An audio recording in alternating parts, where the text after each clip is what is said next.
Phil, how are you? I know you've been on holiday. How was it? Yeah, it was good. Good couple of weeks away with the kids, obviously after a stressful season. So it was nice to get away, recharge, and come back refreshed, and obviously looking forward to a new challenge. Tell us about that season then. Yeah, obviously it was a strange season. It was difficult in different aspects.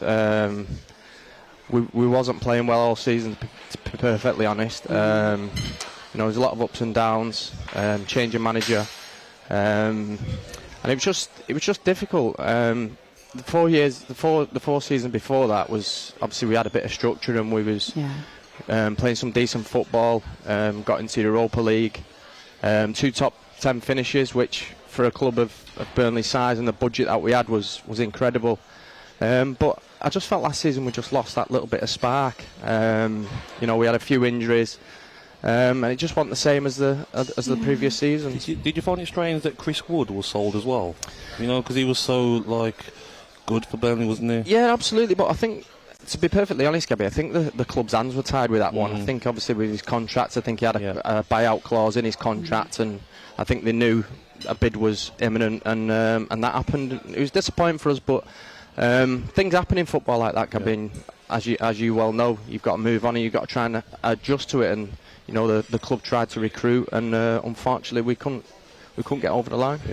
I want to talk to you a little bit about your 5 years, was it? At done Burnley 5 years. Yeah. So 5 years there. It's obviously come to an end. There's 14 players that have been released this summer. One of those was Dale Stephens as well. Yeah. Now, he told talkSPORT how he found out his time at Turf Moor was over. Have a listen. But yeah, I actually found out as bizarre as it is. Probably sums my time up there. I found it on Twitter, of all places, that I wasn't getting a new contract.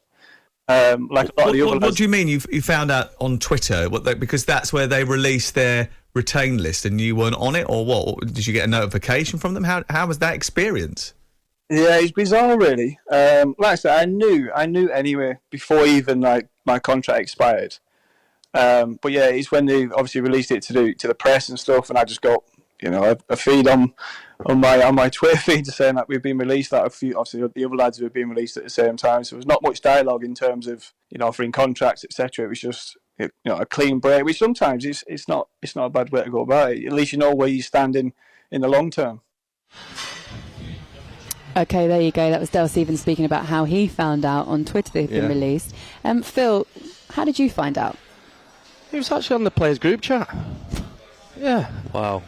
I had a little day out with a wife away from the kids while I was away in Spain. And I was in a beach club, and a link goes into the group chat. Not that I check my phone all the time when I'm out socialising, but so my phone pings, so I checked my phone, and there's a little link, and clicked on the link, and it was obviously the players that are being released by Burnley, which was quite strange, to be honest, but I sort of forgot about it because I was having such a good time. Who would normally be the person at the club that would tell the players, like the chief executive, sporting director? You'd expect the owner, I think. Yeah. I think especially if you've been there a period of time, like I said before, 5 years is quite a long time at a football club. You just think someone would pick the phone up and just say, listen, thanks for everything last 5 years, so on and so on, but it wasn't the case, and obviously found out through the lads group chat, and then obviously a couple of days go by, and then obviously it's on Sky Sports News. So did anyone now in hindsight come to you and apologise and say, look, there might be a missing link at the moment in our usual communication trail? Has anyone got in contact? Not really, no, but it's quite strange really, because I had a really good relationship with the hierarchy at Burnley.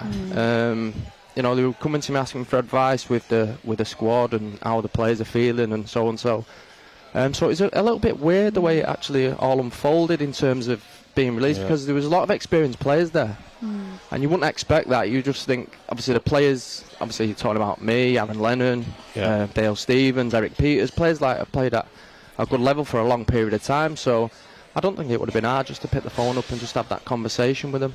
Players that definitely, everybody does deserve respect, but especially if you are a long-standing member of that team, you do deserve that respect, I think. So you said at the time you were on holiday and you were at I was having a good time, Laura, don't worry about that. So when someone puts that in the group chat, do you extend your stay? What do you do? Do you order another round of drinks? Yeah, well, it went from a bottle of beer to a bottle of rosé.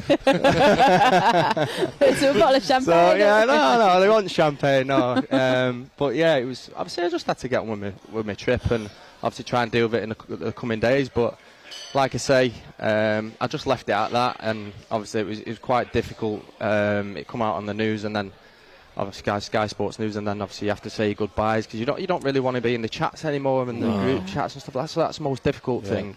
And I think on the same day as I obviously said my goodbyes to the lads and stuff like that, I think there was like 4 or 5 players that done the same thing. So it was tough. We had a good group of players. We had a good tight knit there. A good set of we players. really did, Gabby. But I was going to say, Bardo, that like this is why that when people say that players aren't loyal, because Laura, when in football, when a club don't want you, they will do things like this and not tell you anything or not say thank you for your service. So that's why when players leave and fans and journalists say, oh, he didn't show loyalty. There is no loyalty in football, so players shouldn't have to show it, because clubs, when they don't want you, they will treat you so badly like that. I mean, look how many games he's played for You're Burnley. talking about, not necessarily myself, you're looking at the players that have left now. Obviously, Ben Mee, the captain, Tarky, Eric, Azza, Dale. Obviously, all good lads, all core of the group, and obviously brought massive experience to the group. So you're not letting young 18, 19-year-old kids leave the football club. They're all seasoned pros who played at the highest level. So that was the most disappointing thing in all of it, to be honest. And also seasoned pros that in seasons gone by, it wasn't this season necessarily, but you found yourself in tricky situations at the beginning of the season a number of times, and the experience usually pulls you out of it, which is why I think this season we all sort of thought, you know what, this happens to Burnley. They'll find a way, Sean will find a way to bring them out of that. When you lose all that experience and that know-how from a team that are now obviously going to be in a different division and are going to need a lot of experience, where do you then look? Where do you get that from? Has it left you now with a bad taste in your mouth about Burnley? No, not at all. No, I had some great times there, to be perfectly honest. No, met some great people. Even the owners.